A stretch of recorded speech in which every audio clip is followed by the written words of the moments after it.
ଭଲ ମନ୍ଦ ଖାଇବାକୁ ହେଲେ ପରିଶ୍ରମ କରିବାକୁ ପଡ଼ିଥାଏ। ଆଜିର ରେସିପିରେ ଦେଖିବା ଛେନା ବଲ୍ ତରକାରୀ। କିଛି ଛେନାରେ 1 ଚାମଚ ମଇଦା ଦେଇ ହାତରେ ଚକଡ଼ି ନେବେ। ଏହିପରି ଛୋଟ ଛୋଟ ବଲ୍ର ସେପ୍ ଦେଇଦେବେ। ତାପରେ ଏବେ ଆମେ ପ୍ରସ୍ତୁତ କରିବା ମସଲାରେ ଅଦା, ପିଆଜ, ରସୁଣ, ଟମାଟୋ, ଧନିଆ, ଜିରା, ବାଦାମ ଦେଇ ମସଲା ପ୍ରସ୍ତୁତ କରିନେବେ। ଏଇଠି ଆମେ ଛେନା ବଲ୍ସ ଗୁଡ଼ିକୁ ଛାଣିଦେବା। ଏହିପରି ଲାଲ ଲାଲ କରି ଆପଣ ଛାଣି ନେବେ। କିଛି ଆଳୁକୁ ମଧ୍ୟ ଭାଜିଦେବେ।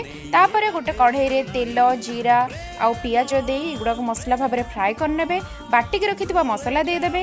ହଳଦୀ ଗୁଣ୍ଡ, ଲଙ୍କାଗୁଣ୍ଡ, ଲୁଣ, କରି ପାଉଡ଼ର ଆଉ କିଛି କସ୍ତୁରୀ ମେଥି ଦେଇ ମସଲାକୁ ଭଲ ଭାବରେ କଷି ନେବେ। ମସଲାଟିକୁ ଆପଣ ଯେତେ ଭଲସେ କଷିବେ ତରକାରୀର ଟେଷ୍ଟ ସେତେ ଭଲ ଆସିବ। ତାପରେ କିଛି ଗରମ ମସଲା ଆଡ଼୍ କରି କଷିଲା ପରେ ଆଳୁ ଗୁଡ଼ିକୁ ଆଡ଼୍ କରିନେବେ। ଆଳୁ ସିଝି ଆସିଲା ପରେ ଏବେ ଆମେ ଛେନା ବଲ୍ସକୁ ପକାଇଦେବା। ଛେନା ବଲ୍ସକୁ ପକାଇଲା ପରେ କିଛି ସମୟ ଫୁଟିବାକୁ ଛାଡ଼ିଦେବେ। ଏଇଠି ଆମର ପ୍ରସ୍ତୁତ ହେଇଯାଇଛି ଛେନା ବଲ୍ସ ତରକାରୀ।